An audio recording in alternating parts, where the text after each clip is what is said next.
ఆ విధానానికి విరుద్ధంగా ప్రజాస్వామ్యం యొక్క మనుగడ, ఈ దేశం యొక్క సామాజిక వర్గాల యొక్క ఆలోచన విధానానికి వ్యతిరేకంగా ఈరోజు భారతీయ జనతా పార్టీ ఈ ఎన్నికలను నిర్వహించి ఏదో ఒక రకంగా అక్రమంగానో దౌర్జన్యంగానో ఈ ఎన్నికలలో ఫలితాలు సాధించి 400 సీట్లు చేరుకొని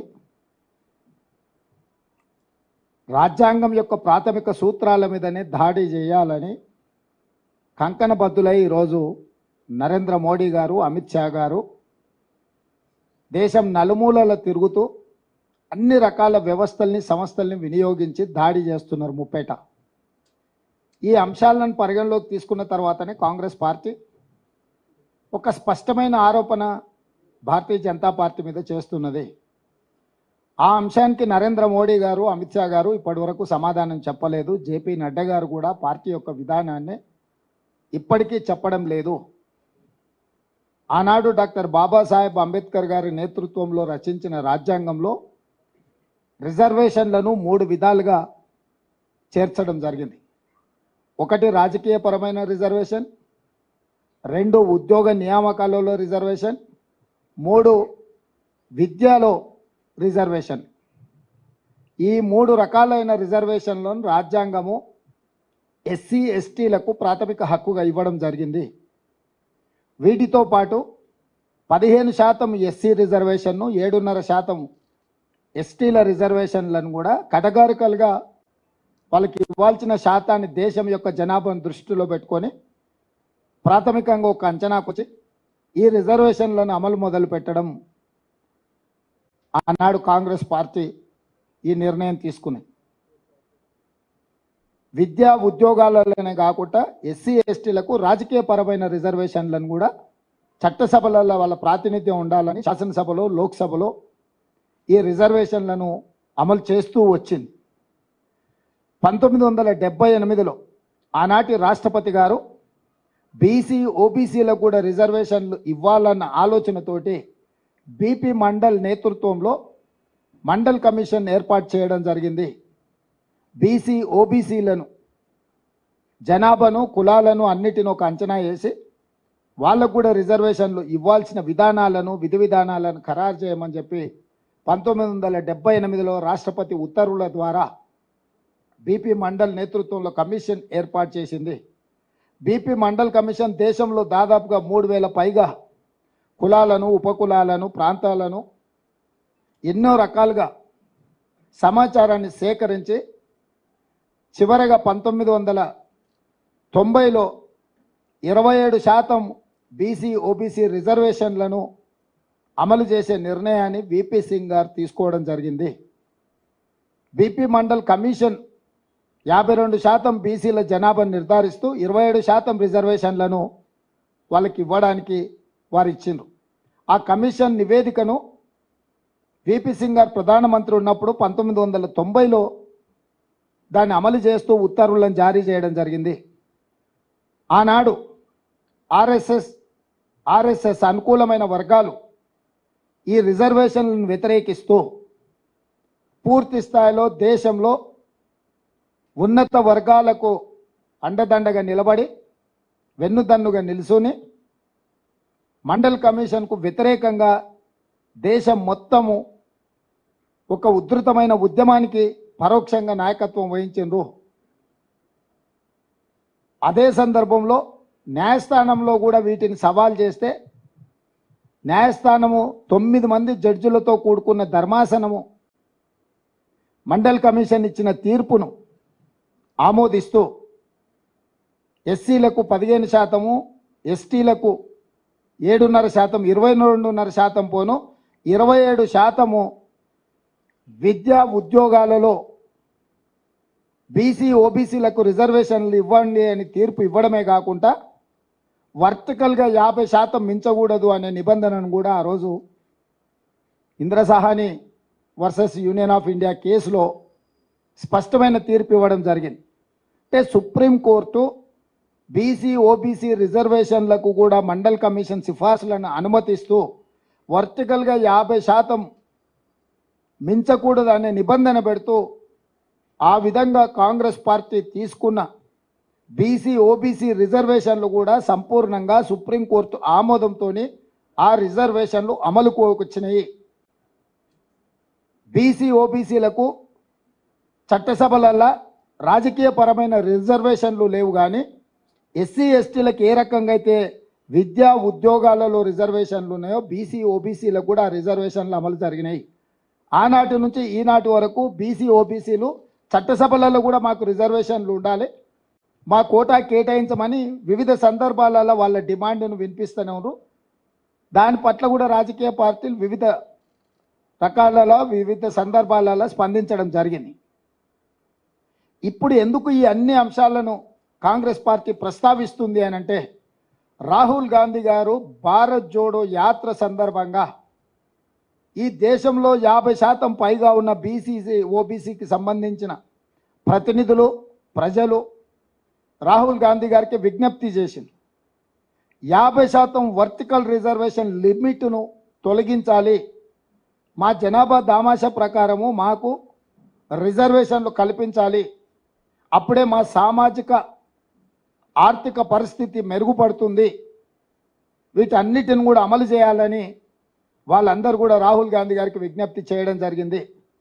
ప్రజలలో తిరిగి కన్యాకుమారి నుంచి కశ్మీర్ వరకు పాదయాత్ర చేసి 150 రోజులు 4000 కిలోమీటర్ల పాదయాత్రలో రాహుల్ గాంధీ గారు ప్రజల నుంచి వచ్చిన డిమాండును సూచనను దృష్టిలో పెట్టుకొని స్పష్టంగా ఏ రాష్ట్రంలో మా ప్రభుత్వం ఉంటే ఆ రాష్ట్రంలో తప్పకుండా మేము బీసీ జనాభాలను లెక్కించి నిధుల కేటాయింపుల్లో రిజర్వేషన్ల విషయంలో చట్టం చేస్తామని చెప్పిండు. కేంద్రంలో అధికారం వచ్చిన ఎంబడే బీసీ జనాభాను లెక్కించి ఓబీసీ జనాభాను లెక్కించి 50% పరిమితానికి లోబడిన రిజర్వేషన్లను కూడా తొలగించి 50% పైబడి కూడా బీసీ ఓబీసీలకు కూడా రిజర్వేషన్లు కల్పించడమే కాకుండా ఎస్సీ ఎస్టీలు ఎంత జనాభా ఉన్నారో అంత జనాభా ప్రాతిపదికన వాళ్ళకు కూడా రిజర్వేషన్లు ఇస్తాము అని చెప్పి రాహుల్ గాంధీ గారు చెప్పారు.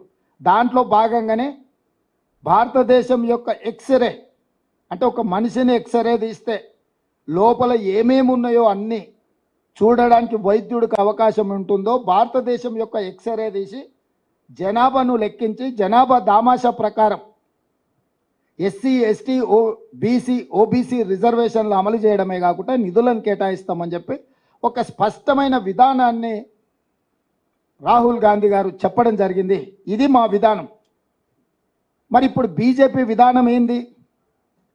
1925లో ఆర్ఎస్ఎస్ను మొదలుపెట్టినప్పుడు వాళ్ళు ఒక నిర్ణయం తీసుకున్నారు. 100 సంవత్సరాల లోపు ఈ దేశాన్ని హిందూ దేశంగా ప్రకటిస్తామనేది ఒక నిర్ణయం.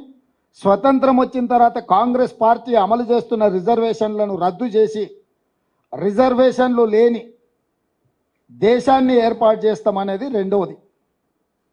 ఈ రెండు విషయాలలో అన్ని రకాలుగా వాళ్ళు ఒక ప్రయత్నం చేస్తున్నారు. మూడవది, ఈ మధ్యలో నరేంద్ర మోడీ అమిత్ షాకు తోడైనరు ఇద్దరు, అదానీ అంబానీ. వీళ్ళు కార్పొరేట్ పెట్టుబడిదారులు. ఆనాడు ఈ దేశాన్ని ఆక్రమించుకోవడానికి ఈస్ట్ ఇండియా కంపెనీ మొట్టమొదట గుజరాత్ సూరత్లో ప్రవేశించింది. సముద్రం పక్కన సంసారం మొదలుపెట్టిన ఈస్ట్ ఇండియా కంపెనీ అక్కడి నుంచి కొంచెం కొంచెంగా జాతుల మధ్యలో ప్రాంతాల మధ్యలో వైరం సృష్టించి రాజ్యాలను ఆక్రమించి అఖండ భారతదేశాన్ని మొత్తాన్ని తమ గుప్పిట్లో పట్టుకొని కొన్ని వందల సంవత్సరాలు ఈస్ట్ ఇండియా కంపెనీ బ్రిటిష్ సామ్రాజ్యాన్ని ఏర్పాటు చేసుకున్నారు.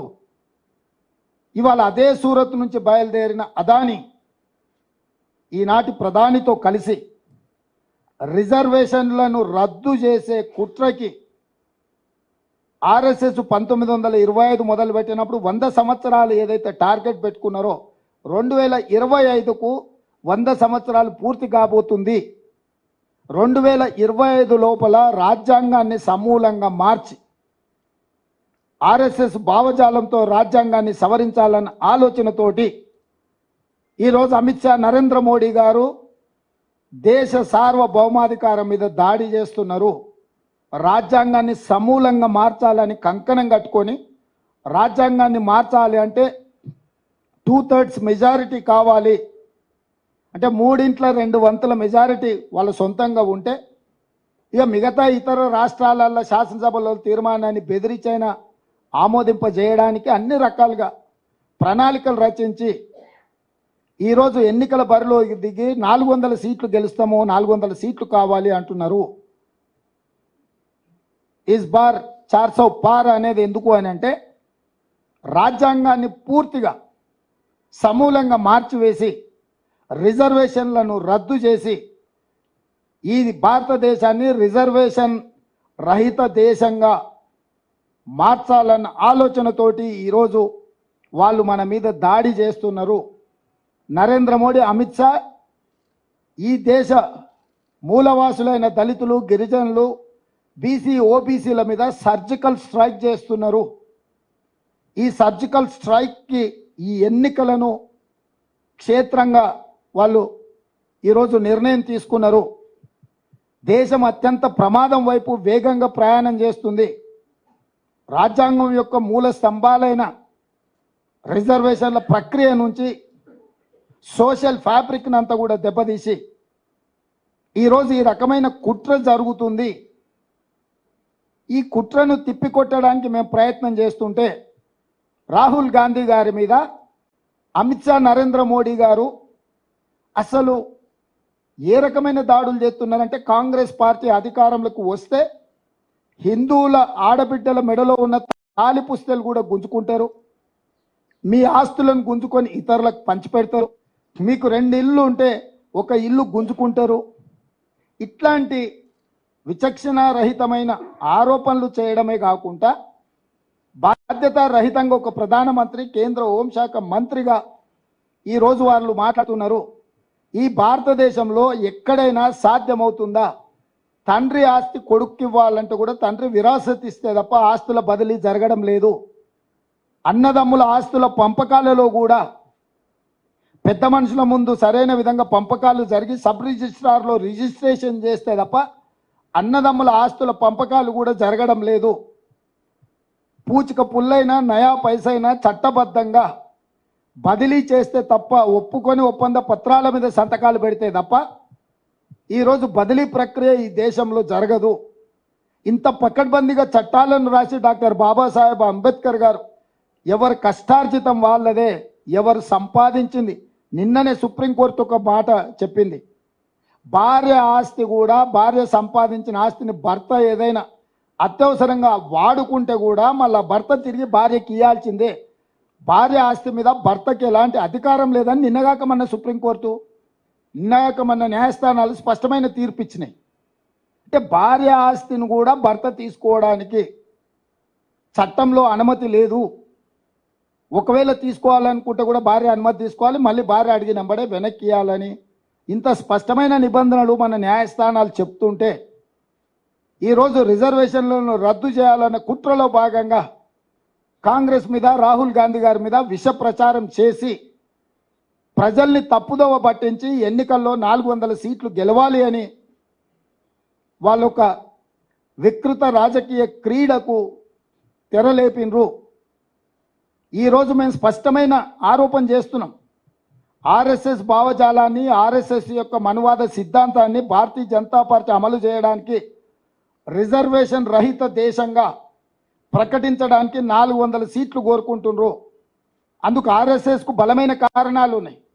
హిందువులల్లా కులాలు ఉపకులాలుగా ఉంటే హిందువులు మొత్తం ఏకంగా ఉన్నారని చూపించడానికి ఇబ్బంది వస్తుంది. కాబట్టి హిందూ జాతిలో దళితులుగా, గిరిజనులుగా, బీసీలుగా, ఓబీసీలుగా, బీసీ ఓబీసీల ఉపకులాలు, దళితుల ఉపకులాలు, గిరిజనుల ఉపకులాలు ఉంటే ఇవి వివిధ తెగల కింద వస్తే ఈ మొత్తాన్ని ఒక హిందూ సమాజంగా చూపించడానికి ఇబ్బంది అవుతుంది. కాబట్టి రిజర్వేషన్లను అన్నిటిని రద్దు చేసి ఈ మొత్తం హిందూ సమాజం అని చూపించాలన్న ఆలోచనతోని ఆర్ఎస్ఎస్ తమ ప్రణాళికను సిద్ధం చేసింది.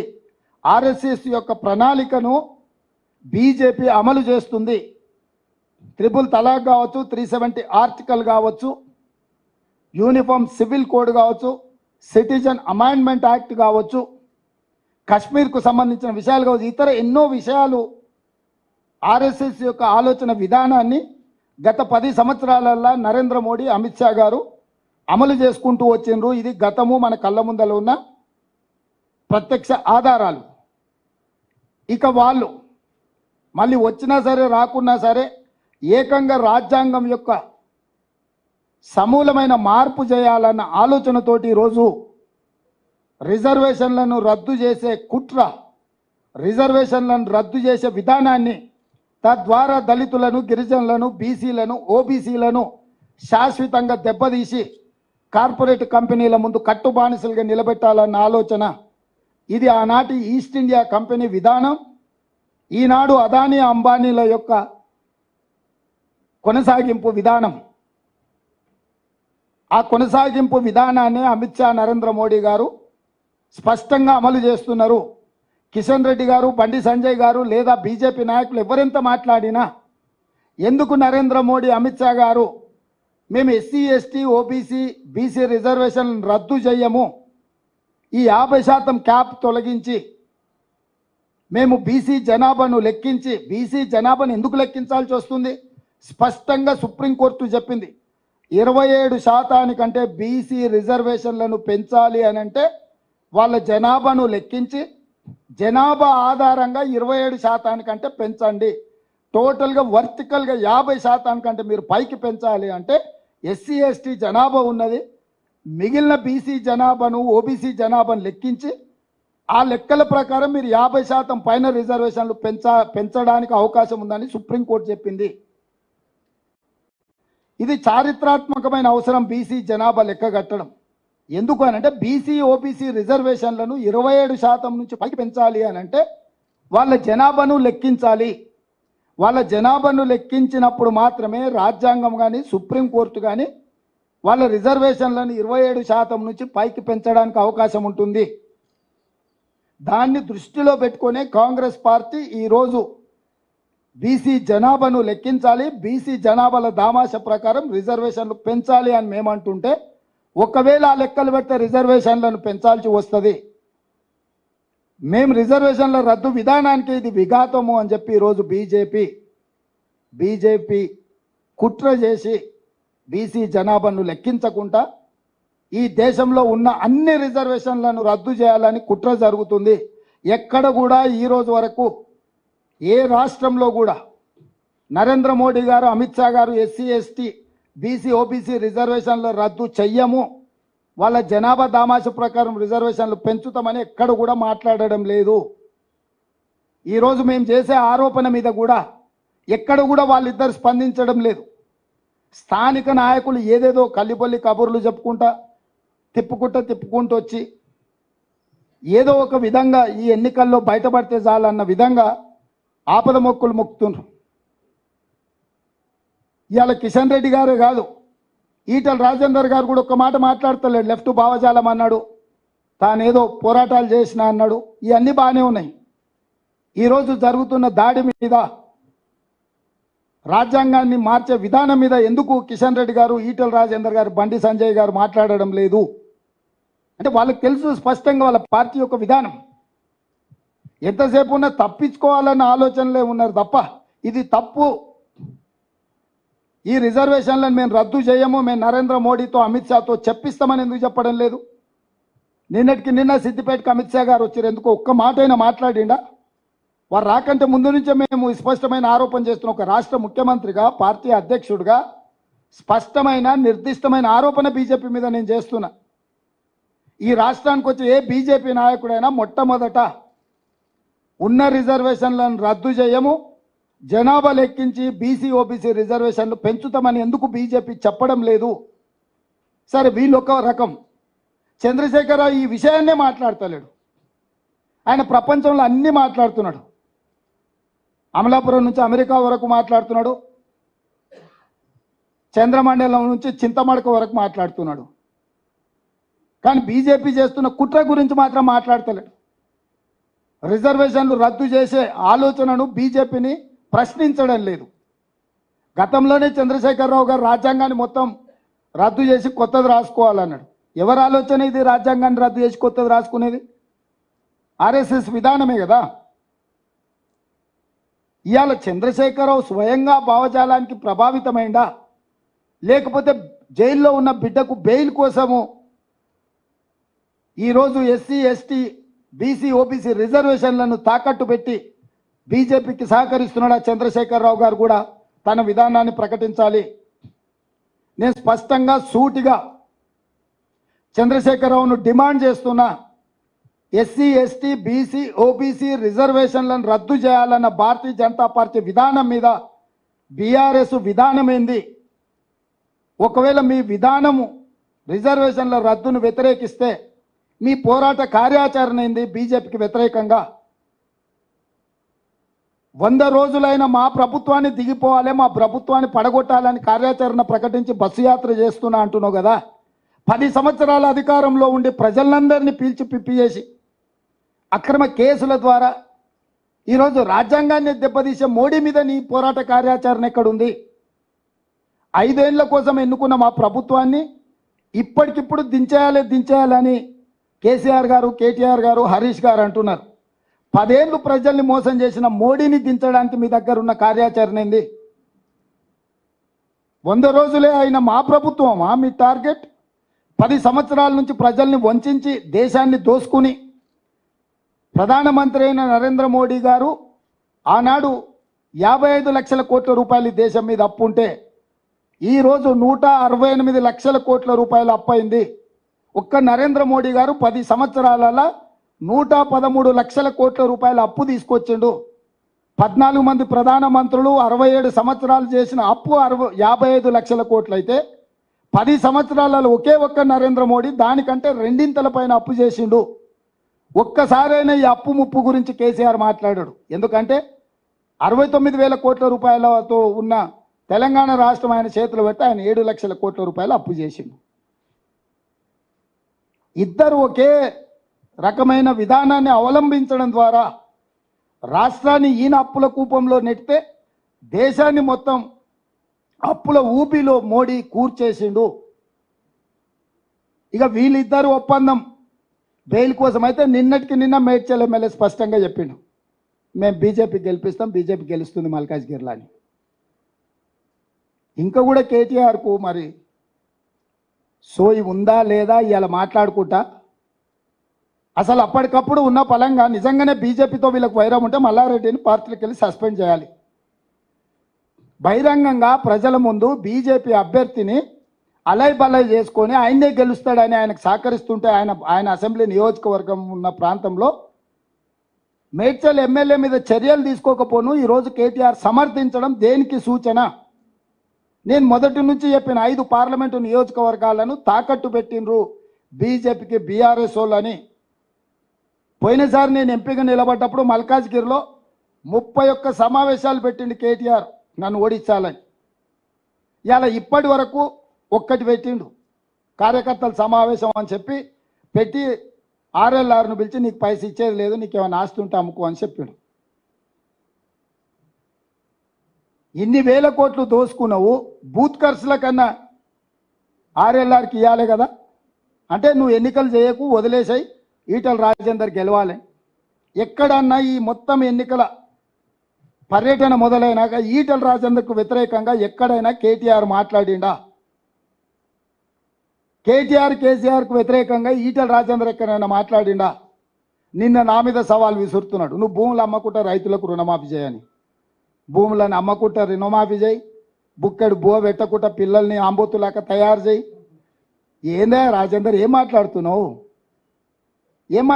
నువ్వు? ఇన్ని వేల ఎకరాలు కేటీఆర్ అమ్మినప్పుడు ఎప్పుడన్నా ఈ భూములు అమ్మొద్దని ఎప్పుడన్నా ఈటల రాజేందర్ మాట్లాడిండా? హైదరాబాద్ చుట్టుముట్టూతా విలువైన వేలాది ఎకరాల భూముల్ని అమ్ముకోవడం, ఆక్రమించుకున్నప్పుడు రాజేందర్కి ఏ రోజు కూడా ఈ భూములు గుర్తురాలే. నేను ప్రజలకు మంచి చేద్దాము, ఏదేమైనా సరే మాకు అధికారం ఇచ్చిందే రైతు రుణమాఫీ చేయడానికి. 15 ఆగస్టు లోపల 2 లక్షల రూపాయల రుణమాఫీ చేస్తామని మేము కంకణబద్ధులమై కమిట్మెంట్తో మేము మాట్లాడుతుంటే, అరే ఆయన కష్టపడుతుంది కదా, చేస్తా ఉంటుంది కదా, చేయని అనాల్సింది, అట్టెట చేస్తావు నువ్వు, భూములు అమ్ముతావా అంటే ఎవరికి మద్దతు పలుకుతున్నాడు ఈటల రాజేందరు? అంటే చేయొద్దా, రైతులకు రుణమాఫీ చేయొద్దా? భూములు మీరే అమ్ముకుంటారా, మీరే గుంజుకుంటారా? మీరే ఆక్రమించుకుంటారా? దేవుడి భూములు ఆక్రమించుకున్నా నీ మీద ఆయన అన్నాడు. ఇప్పటివరకు చర్యలు తీసుకోలే. కేసీఆర్ ధరణితోని 1000 ఎకరాలు ఆక్రమించుకున్నాడని రాజేందర్ అన్నాడు. ఆయన దాని మీద ఏం జోలి చెప్తలేడు, ఢిల్లీకి ఫిర్యాదు చేస్తలేడు.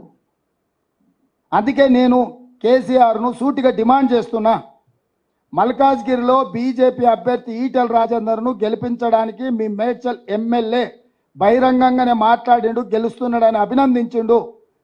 తక్షణమే మీ మేడ్చల్ ఎమ్మెల్యే మీద చర్యలు తీసుకోండి. బీజేపీతో మీకు చీకటి ఒప్పందం లేకపోతే తెలంగాణ సమాజానికి నేను విజ్ఞప్తి చేస్తున్నా, వాళ్ళ ఒప్పందం బయటపడ్డది. అమాయకంగానో అత్యుత్సాహంగానో మేడ్చల్ ఎమ్మెల్యే ఉన్నట్టు చెప్పిండు, కుండ వలగొట్టిండు. ఇక కేసీఆర్ కేటీఆర్ గుండు వలగొట్టుడే మిగిలింది తెలంగాణ సమాజంలో.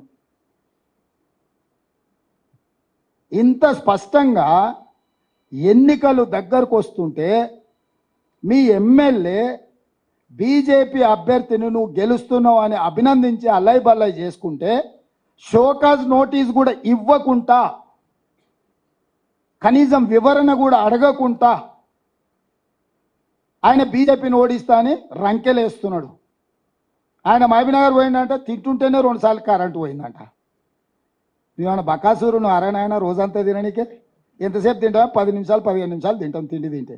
సేమ్ ఇట్లనే హౌల మాటలు మాట్లాడింది. సూర్యాపేటలో పోయి పార్టీ ఆఫీస్లో ప్రెస్ మీట్ పెట్టినప్పుడు కరెంటు పోయిందని. నేను మా అధికారులు అడిగితే వాళ్ళకి అధికారికంగా కనెక్షనే లేదు సార్, వాళ్ళు జనరేటర్ మీద ఉన్నారు, ఆ పొట్టైన జనరేటర్లో కట్టబెట్టినట్టున్నాడు, ఆగింది సార్ అని మా అధికారులు చెప్పాను. మరుక్షణం నేను విచారణకు ఆదేశించిన.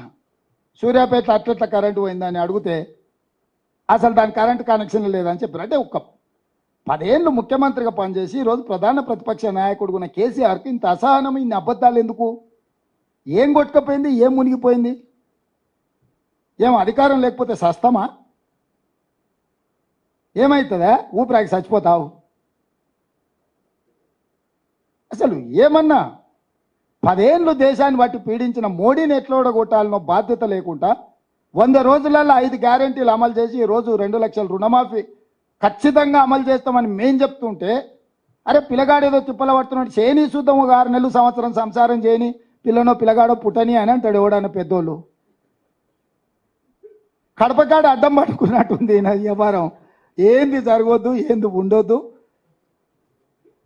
ఏం పోయే కాలము, ఏంది దుర్మార్గము? అందుకే తెలంగాణ సమాజానికి విజ్ఞప్తి చేస్తున్నా, ఎస్సీ ఎస్టీ బీసీ ఓబీసీ రిజర్వేషన్లు ఉండాలి అని మీరు అనుకుంటే కాంగ్రెస్ గెలవాలి. ఎస్సీ ఎస్టీ బీసీ ఓబీసీ రిజర్వేషన్లు రద్దు కావాలి అనుకుంటే బీజేపీకి ఓటెయ్యాలి. మైనారిటీలను నెత్తి మీద పెట్టుకొని ఊరేగుతాన కేసీఆర్ ఇలా బహిరంగంగానే అమిత్ షా ప్రత్యక్షంగా చెప్పిండు రద్దు చేస్తా అని. దాని మీద కూడా ఇంతవరకు కేసీఆర్ స్పందించలే. 4% 12% చేస్తా అని ఊదరగొట్టిండు. ఉన్నాయి రద్దు చేస్తా అని వాళ్ళు డంకా బజాయించి తెలంగాణకు వచ్చి చెప్పారు. ఆడిడే చెప్పలే, ఈడికే వచ్చి చెప్పారు.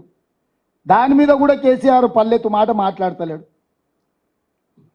దీన్ని బట్టి ఈ వర్గాలన్నీ కూడా ఆలోచన చెయ్యాలి. మేం కార్పొరేట్ కంపెనీలకు వ్యతిరేకము.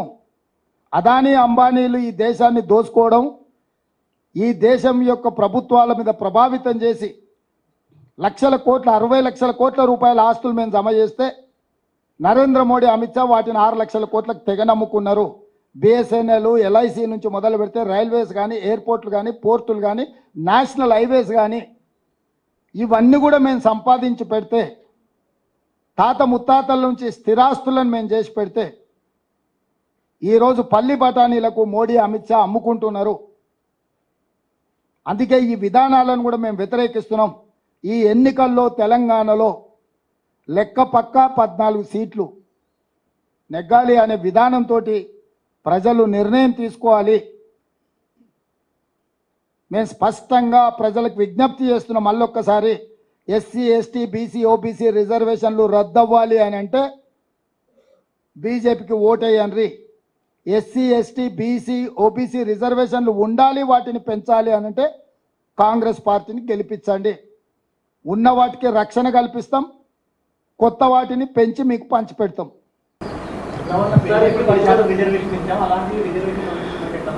ఇప్పుడు అదే కుట్ర. అదే కుట్ర అంటున్నా. ఆ రోజు మేము చట్టసభలలో ఉన్నాం కాబట్టి వాటిని మెడలోంచి తీసుకొచ్చినాం. ఈరోజు 400 సీట్లు వస్తే ఎవరితో అవసరం లేదు, రద్దు చేయాలనే విధానం. గతంలో కూడా 2 సార్లు బీజేపీ 13 నెలలు ఒకసారి, 5 సంవత్సరాలు ఒకసారి వాజ్పేయి గారు ఉన్నారు. ఆ రోజు ఈరోజు పోయినసారి రద్దు చేసినాం. ఎందుకు రద్దు చేయలే అంటే వాళ్ళ దగ్గర బ్రూటల్ మెజారిటీ ఉన్నప్పుడు వాళ్ళ రహస్య ఎజెండాను అమలు చేస్తారు. ఆ రహస్య ఎజెండాను ఒకవేళ నిజంగానే మీరు చెప్పిందే నిజం అనుకుందాం, ఎందుకు నరేంద్ర మోడీ, అమిత్ షా దేశ ప్రజలకు మాట ఇస్తలేరు? బీసీ జనాభా లెక్క కడతాం, రిజర్వేషన్లు పెంచుతాం, ఓబీసీలకు పంచుతామని ఎందుకు అమిత్ షా నరేంద్ర మోడీ చెప్పడం లేదు? ఇప్పుడు స్పష్టం కదా, నరేంద్ర మోడీ గారు, అమిత్ షా గారు స్పష్టంగా వేదికల మీద నుంచి బీసీ జనాభా లెక్క కట్టి సుప్రీంకోర్టు తీర్పుకు అనుకూలంగా రిజర్వేషన్లు పెంచుతాం, పేదలకు పంచుతాం అని ఒక మాట చెప్తే అసలు ఈ అనుమానాలకే తావులేదు కదా. మీ ఎన్నికల మేనిఫెస్టోలన్నా పెట్టాలి కదా. ఇది ఎన్నో విషయాలు ప్రస్తావించారు, అబద్ధాలన్నీ. ఎందుకు ఎన్నికల మేనిఫెస్టోలో పెట్టలేదు? పోనీ ఇప్పుడు చెప్పమని కిషన్ రెడ్డిని, బండి సంజయ్, ఈటల రాజేందర్ బీసీ జనాభా లెక్క కట్టి రిజర్వేషన్లు పెంచుతారా, పెంచరా? ఇప్పుడు తెలంగాణకు ఇచ్చిన రిజర్వేషన్లు కేంద్ర ప్రభుత్వం పరిధిలో కాదు, అది రాష్ట్ర ప్రభుత్వం. రాష్ట్ర ప్రభుత్వంలో 2004లో కాంగ్రెస్ అధికారంలోకి వచ్చినప్పుడే అమలు చేసిండ్రు. ఈరోజు కాంగ్రెస్ రాష్ట్ర ప్రభుత్వంలో ఉన్నది. ఇప్పుడు వాళ్ళు రద్దు చేస్తానే మొత్తం రిజర్వేషన్లనే, మొత్తానికే కొండనాలికకు మంది అయితే ఉన్ననాలిక కూడా ఊడిపోయిందని మొత్తాన్ని మొత్తం కొట్టే ముందర ఇంక ఇదంతా ఏందనేది వాళ్ళు ఒకటొకటిగా రహస్య ఎజెండా బయట పెడుతున్నారు. 10 ఏళ్ళు మీరు అధికారంలో ఉన్నారు. కాంగ్రెస్ పార్టీ మంచి చేసిందో చెడు చేసిందో ప్రజలు తీర్పిచ్చి నరేంద్ర మోడీ, అమిత్ షా గారికి అధికారం ఇచ్చిండ్రు. వాటన్నిటిని మీరు అమలు చేస్తే అయిపోయిండే కదా. ఇప్పుడు ఈ చర్చ ఎందుకు? 10 సంవత్సరాలు బ్రూటల్ మెజారిటీ వాళ్ళ దగ్గర ఉండే, 300 పై సీట్లు వాళ్ళ దగ్గర ఉన్నాయి కదా. ఇన్ని బిల్లులను చట్టసభలో ఆమోదించుకున్న వాళ్ళు ఇప్పుడు ఏదైతే కాంగ్రెస్ మీద ఆరోపణలు చేస్తుర్రో వాటిని వాళ్ళు అమలు చేస్తే అయిపోయేది కదా. పోనీ అది కూడా పక్కన పెట్టు. ఈరోజు మీరే 3వ సారి అధికారం వస్తుంది అంటున్నారు కదా. మీరు ఏమేమి అమలు చేస్తారో ప్రజలకు చెప్పండి. ఇప్పుడు ప్రతిపక్షంలో హోదా కూడా లేని మా మీద మీకెందుకు ఆరోపణ? మళ్ళీ కూడా రాదంటున్నారు కదా మీరు. వాళ్ళ లెక్క ప్రకారం కేసీఆర్, నరేంద్ర మోడీ లెక్క ప్రకారం మేము 40 సీట్లు దాటం. అవునా? ఇదే కదా వాళ్ళిద్దరు చెప్తున్నది. 40 సీట్లు దాటనలో మేమైతే అమలు చేయలేం కదా. 400 వచ్చే సీట్లు, బీఆర్ఎస్ బీజేపీ 400 సీట్లు వచ్చినప్పుడు ఏమేమి అమలు చేస్తారో ప్రజలకు స్పష్టమైన హామీ ఏమంటున్నా నేను. మీ విధానాన్ని, మీ విధాన పత్రాన్ని ప్రకటించమని అడుగుతున్నాము. ఇప్పుడు లక్ష్మణ్ ఏమన్నాడు, కిషన్ రెడ్డి ఏమన్నాడు అనేది లెక్కలేదు. వాళ్ళు ఏంది దొడ్డి దగ్గర కాపలా ఉండేటోళ్ళే తప్ప లోపలికి పోయేటోళ్ళు కాదు. లోపల ఉన్నోళ్ళు ఏం చెప్తున్నారో లెక్కకు తీసుకోండి. లోపల ఉన్నోళ్ళు స్పష్టంగా రద్దు చేస్తామంటున్నారు. రద్దు చేయకపోతే లోపల పెత్తనం చెలాయించే వాళ్ళతోని మీ విధానాన్ని ప్రకటింపజేయమని అడుగుతున్నాం మేము.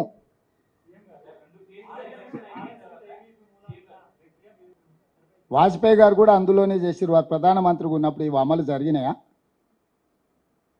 ఏ విధానమైనా మనతోని చర్చించాల్సిన అవసరం లేదు. చరిత్ర, డాక్టర్ బాబాసాహెబ్ అంబేద్కర్ గారు గొప్ప వ్యక్తి, ప్రజాస్వామికవాది అని మనం అంటున్నాం.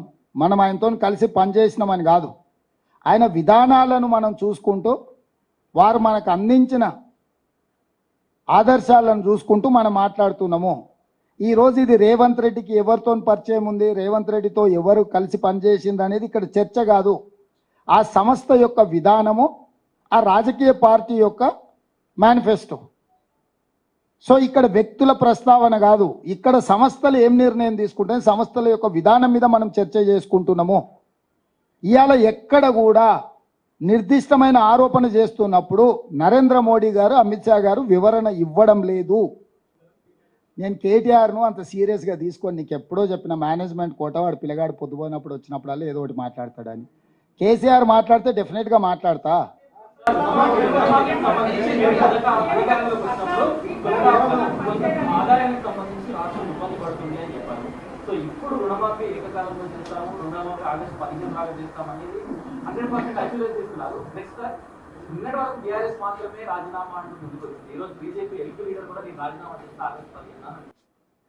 నేను అదే అంటున్నా, నాకు సంతోషం.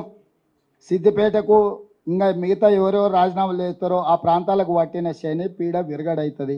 15 ఆగస్టు లోపల రుణమాఫీ చేసి తీరుతా. జూబ్లీహిల్స్లో ఉన్న పెద్దమ్మ సాక్షిగా నేను మీకు మాట ఇస్తున్నా. ఒకవేళ ఎవరైనా దీని మీద నమ్మకం లేని మీడియా మిత్రులు కూడా ఎవరైనా రాజీనామా చేస్తామంటే కూడా మంచిదే.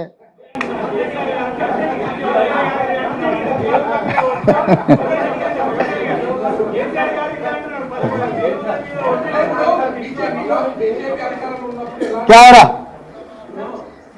आशीष? अभी आप जितना ही बात कर रहे हैं रिजर्वेशन में, क्या ये नेशनल जनरल इलेक्शन जो है मंडल वर्सेस कमंडल हो गया है? बीजेपी जो है सरकार में है तो बात करती है राष्ट्रीय मुस्लिम रिजर्वेशन की, आप बात कर रहे हैं कि रिजर्वेशन ही हटा देगा, तो मंडल वर्सेस कमंडल या आरक्षण हो गया क्या? वो केसेस में लोअर वोटर करना होगा, इन दोनों चीजों को कहते हैं। मैं एक बात साफ साफ कहना चाहता हूं, इस देश की प्रधानमंत्री और गृह मंत्री रिजर्वेशन हटाने के लिए बहुत सारे कोशिश कर रहे, साजिश कर रहे, क्योंकि उनके जो मदर ऑर्गेनाइजेशन है राष्ट्रीय स्वयंसेवक संघ, उनके आइडियोलॉजी, उनके फिलॉसफी है इस देश में बिना रिजर्वेशन इस देश को चलाने के लिए उन लोगों का सोच धारा है।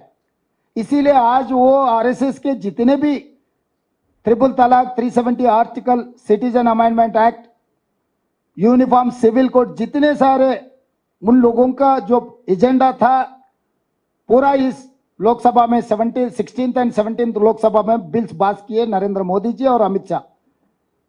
अब बच गए एक ही, रिजर्वेशन हटाने का। वो 18 लोकसभा में 400 सीट जीतकर 2/3 मेजॉरिटी लेकर और रिजर्वेशन निकालने के लिए ये लोग इसीलिए आज पूरा देश में घूम घूम कर इस बार 400 पार। भाई सरकार चलाने के लिए आपको सिंपल मेजॉरिटी बस है 272, पिछले बार 300, 302, 303 मिला हुआ है। अभी 400 इसीलिए पूछ रहे हैं कि 2/3 मेजॉरिटी लेकर रिजर्वेशन हटाने के लिए। हम लोग सीधा सीधा भारतीय जनता पार्टी के ऊपर आरोप लगा रहे कि आप लोग रिजर्वेशन हटाने वाले हैं, इसीलिए बीसी ओबीसी जनता की गिनती आप खिलाफ कर रहे, क्योंकि मंडल कमीशन रिकमेंडेशन के हिसाब से supreme court 9 members bench, constitutional bench 8 judgement दिया हुआ है। अगर 27% से ओबीसी बीसी रिजर्वेशन बढ़ाना है तो पहले जनाभा की गिनती करो, उसके बाद आप रिजर्वेशन बढ़ा दो। 50% वर्टिकल रिजर्वेशन से अगर आगे जाना है तो बीसी ओबीसी जनता को गिनती करने के बाद ही करने के लिए पाबंदी लगाए सुप्रीम कोर्ट ने। इसीलिए कांग्रेस पार्टी, राहुल गांधी जी ये वादा किया, हर प्रदेश में कांग्रेस पार्टी सत्ता में है तो प्रदेश में हम बीसी ओबीसी का जनता गिनती करेंगे, केंद्र में सरकार बनाते ही पूरा ओबीसी बीसी का जनता गिनती कर कर वो हिसाब से हम रिजर्वेशन बढ़ाने के लिए वादा किए। इसीलिए भारतीय जनता पार्टी डर गए। जो आरएसएस का एक्चुअल आइडियोलॉजी जो शुरुआत की है 1925 में आरएसएस डॉक्टर केशवराव बलिराम हेगडेवर 100 इयर्स में इस देश को हिंदू देश बनाने का और आजादी मिलने के बाद जो रिजर्वेशन दिया हुआ है डॉक्टर बाबा साहेब आम्बेडकर, उसके बाद आरएसएस ने रिजर्वेशन हटाने का अमेंडमेंट कर लिए।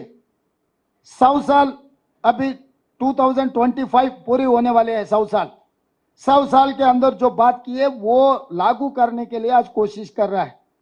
इसीलिए इस देश जनता को जागरण होने का मौका आ गया। ये खाली सरकार बनाने के लिए, सरकार चलाने के लिए कोशिश नहीं कर रहे, इस देश लूट कर अदानी अंबानी को बांटने के लिए कोशिश नहीं कर रहे, इस देश को और संविधान को बदलाने के लिए साजिश चल रहे। इसको रोकने का जिम्मेदारी हर नवयुवता के ऊपर है। इसीलिए हम लोग कोशिश कर रहे हैं याद दिलाने के लिए इन लोगों के सोच धारा कैसे है, ये लोग आगे क्या करने वाले हैं। आप सब लोग सोचकर इस देश में क्या होने वाले है पूरा सोचकर आप वोट दे दीजिए। पोलिंग परसेंट, कभी भी पोलिंग परसेंटेज कहीं कम हो रहा बोले तो सरकार के ऊपर नाराज है तो लोग पोलिंग परसेंटेज, क्योंकि भरोसा टूट गए सरकार के खिलाफ, अगर लोग कुछ बोला है तो पोलिंग परसेंटेज में दिखता है। इसीलिए मेरे ख्याल से जहां सेकंड फेज ऑफ पोलिंग जो कम हुई उसके जिम्मेदारी नरेंद्र मोदी अमित शाह उठाना है। భయం, ఓటమి భయం, ఓటమి భయం. నరేంద్ర మోడీ గారు భాషల మధ్య, మతాల మధ్య, ప్రాంతాల మధ్య చిచ్చు పెట్టి తద్వారా రాజకీయ ప్రయోజనం పొందాలనే ప్రయత్నం చేస్తుండ్రు. ఈ దేశ ప్రజలు విఘ్నులు. తరతరాలుగా మన మధ్యలో ఉన్న సత్సంబంధాలు నరేంద్ర మోడీ గారు పెట్టే భయానికి లొంగరు.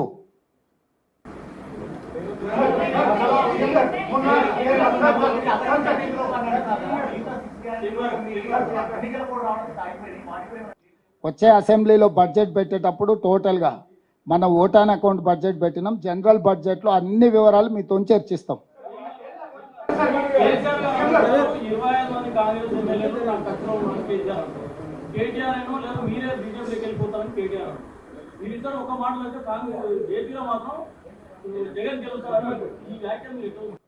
అంటే వాళ్ళ చపల చిత్తము, వాళ్ళ యొక్క భయము, లేకపోతే అవగాహన రాహిత్యము, ఈ మాటలను బట్టి మనం చూడొచ్చు. అసెంబ్లీలో సమస్యల మీద చర్చిద్దామంటే చంద్రశేఖరరావు పారిపోయిండు. కానీ ఓ టీవీ స్టూడియోలో కూర్చొని 4 గంటలు రాసుకోర సాంబా అన్నట్టుగా అడిగేటోడు ఆయనోడే, చూపించేటోడు ఆయనోడే, రాసుకునేటోడు ఆయనోడే. ఏందా ఇది? ఎంత బాధ్యతారహితంగా వ్యవహరిస్తున్నాడు ఈ రాష్ట్రంలో ప్రధాన ప్రతిపక్ష నాయకుడు. రోజుల కొద్దీ సభ పెట్టి సమస్యల మీద మాట్లాడుకుందాం, మీ అనుభవంతో వాటి పరిష్కారానికి సూచనలు చేయండి అని ప్రభుత్వం ఒకవైపు ఆహ్వానిస్తుంటే తూచి నేను రానని చెప్పి టీవీ స్టూడియోలో కూర్చొని సొల్లు పురాణం అంతా మాట్లాడుతున్నాడు. మా తాతలు నేతులు తాగినరు, మా మూతుల వాసన చూడండి, తినడానికి తిండి లేదు కానీ మా మీసాలకు మాత్రం సంపెంగ నూనె అసలు తగ్గని. అది ఆయన ఏంది, ప్రౌడ్ టు బి ఆయన దొర అనే ఏందో ఇంగ్లీష్లో మాట్లాడినట్టున్నాడు. వెలమ దొరగా ఉండడానికి ఆయన గొప్పగా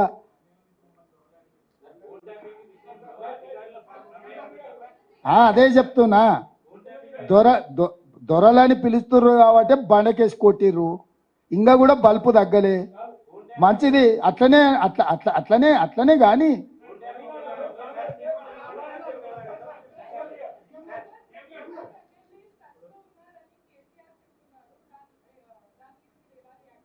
ఇప్పుడు ఆయన దొడ్లే నూనె ఆయన రోజు సాయంత్రం లెక్క చూసుకునే పరిస్థితి ఉంది. అంత సీరియస్గా తీసుకోకండి. కొంచెం మానసికంగా వారు కొంత ఇబ్బందిని ఎదుర్కొంటున్నారు, కొంచెం మానసిక ఆందోళనలో ఉన్నారు. ఉండడానికి కూడా కారణం నేను అర్థం చేసుకోగలను. ఇంట్లో ఉన్న పరిస్థితులు, బయట ఉన్న పరిస్థితులు, అధికారం కోల్పోయి ఎవరు పిలిచినా పలకకపోవడం వల్ల బెల్లు కొడితే కూడా ఎవరు వస్తలేరు. ఆ సంతగాడు కూడా సెలవు పెట్టిపోయిందంట.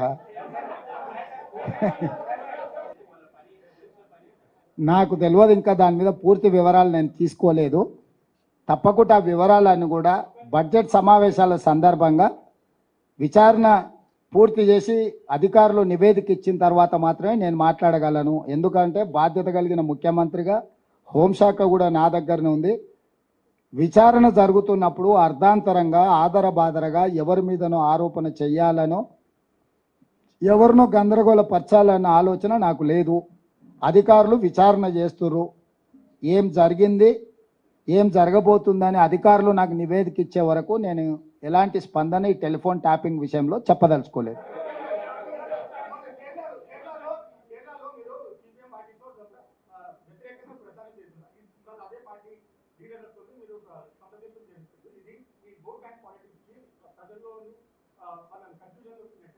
రాహుల్, ఈ దేశం యూనియన్ ఆఫ్ స్టేట్స్ నీకు తెలుసు కదా, వివిధ రాష్ట్రాలతో కూడుకున్న సమూహమే భారతదేశము. మరి వివిధ రాష్ట్రాల పార్టీకి వివిధ విధానాలు ఉంటాయి. అందుకే రాష్ట్ర శాఖ అధ్యక్షులు ఉంటారు కదా, దాని ప్రకారమే పనిచేస్తున్నా నేను.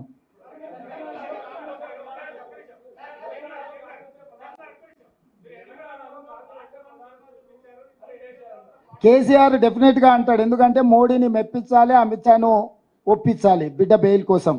తెలంగాణ రాష్ట్రం ఇచ్చి ఆంధ్రప్రదేశ్లో పార్టీ దాదాపుగా కనుమరుగైపోయి కేంద్రంలో అధికారం కోల్పోయి ఇక్కడ ప్రజల ఆకాంక్ష నెరవేర్చిన సోనియా గాంధీ కాంగ్రెస్ పార్టీ ప్రధాన శత్రువు అంటున్నాడంటే చంద్రశేఖరరావు గారి యొక్క ఆలోచన విధానం ఏందో మీరు అర్థం చేసుకోండి.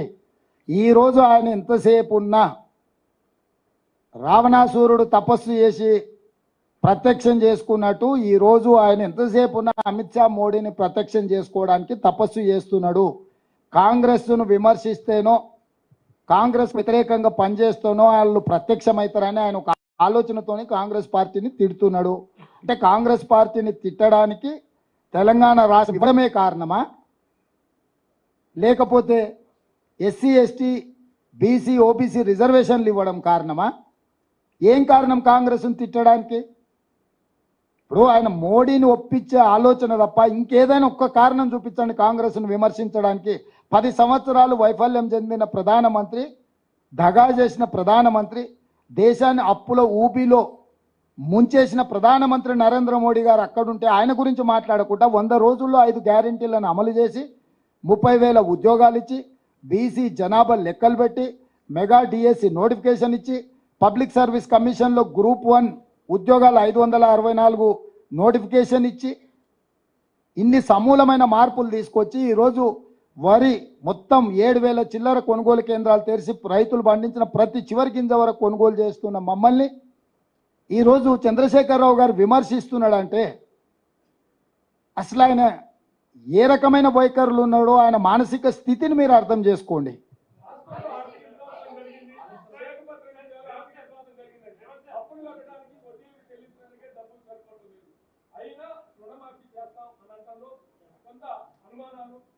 ఇప్పుడు నేను అధికారం చేపట్టి నాటి డిసెంబర్ 7 తారీఖు నాడు 7 లక్షల కోట్ల అప్పుతో బయలుదేరినాము.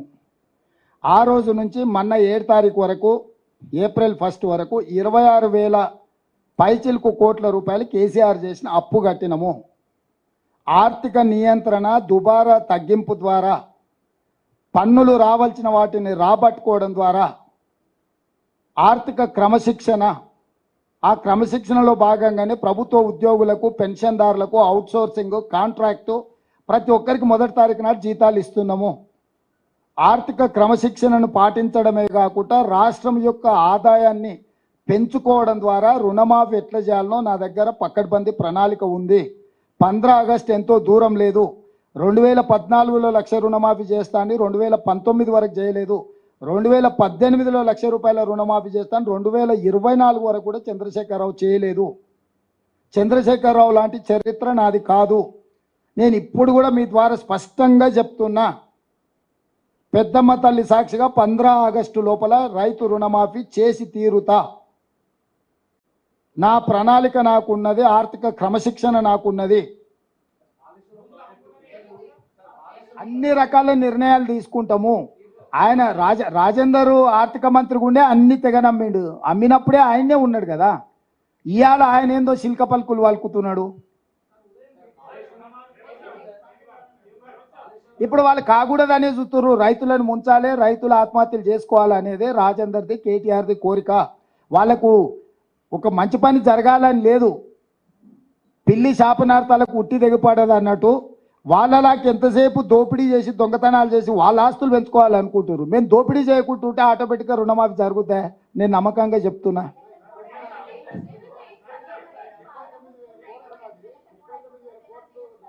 ఇక ఆయన అన్నీ చెప్తాడమ్మా. ఆయన ఏమైంది, ఆయన పాయింట్ ఎందుకు వేసుకున్నాడమ్మా? డ్రాయర్ మీద ఎందుకు తిరుగుతలేడు?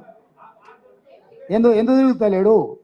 ఇట్లాంటి తిక్క మాటలకు తల తిక్క సమాధానాలు తప్పేమన్నా ఉందా స్వామి? ఒక్క बोलो मैं साफ है. हमारे सोचधारा हम इलेक्शन मैनिफेस्टो में हम दिखा दिए.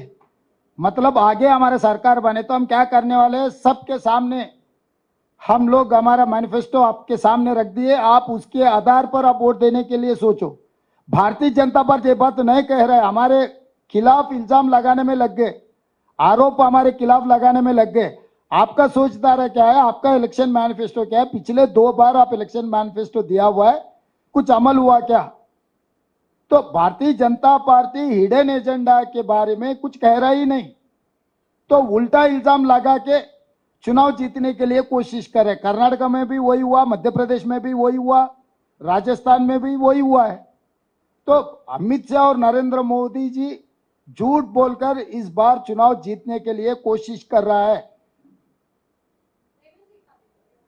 अभी का भारतीय जनता पार्टी के खिलाफ 2 इलेक्शन मैनिफेस्टो में जो कहा था हर साल 2 करोड़ नौकरी देने के लिए 10 साल में 20 करोड़ नौकरी देने का था वादा किए, मगर वही लोकसभा में मेरे ही प्रश्न को जवाब दिए 7,21,000 की चिल्लर नौकरी दिया हुआ है। इसका मतलब 1% भी नहीं दिया हुआ है। और किसानों का इनकम डबल करने के लिए कहा था, मगर किसान के खिलाफ काला कानून लागू किए और किसान ने लाखों के किसान दिल्ली शहर पूरा घेर कर मोदी जी किसान काला कानून वापस ले लिया और माफी भी मांगा है। और जनधन खाता में स्विस बैंक में जो काला धन है वापस ले आकर हर गरीब के खाता में 15 लाख रुपए डालने के लिए मोदी वादा किया था 100 दिन में, मगर आज के तारीख में तो 10 साल गुजर गए, 1 पैसा भी नहीं डाला है। 40 करोड़ जनधन खाता में खाता खोला हुआ है, मगर वही जीरो है, जीरो ही है आज तक। और 400 रुपए सिलेंडर था, अभी 1200 हो गए। 55 रुपए पेट्रोल था, 110 रुपए हो गए। 50 रुपए डीजल था, अभी 100 रुपए हो गए। और सरकार नौकरी 30 लाख खाली पड़ा हुआ है। अगर 30 लाख सरकार नौकरी भर्ती किए तो SC ST OBC रिजर्वेशन लागू होकर 50% 15 लाख सरकार नौकरी में सब लोग रहते थे। उन लोगों को नौकरी नहीं देना, रिजर्वेशन खत्म करने के बाद ही वो भर्ती करने के लिए आज साजिश चल रहे। इसीलिए मोदी जी सरकार नौकरी भी भर्ती नहीं की। आज 30 लाख खाली पड़ा हुआ है। आपको भी मालूम है केंद्र सरकार में 30 लाख नौकरी खाली पड़ा हुआ है।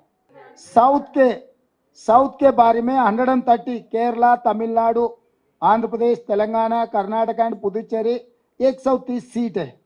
ये सबसे केरला में 0, तमिलनाडु में 0, आंध्र प्रदेश में मिले तो 1 नहीं तो 0, कर्नाटक में मिलेगा 10-12, तेलंगाना में 2-3 मिलते, शायद वो भी मिलते नहीं मिलते। 130 में ज्यादा से ज्यादा 10 से 15 भारतीय जनता पार्टी को मिलने वाले हैं।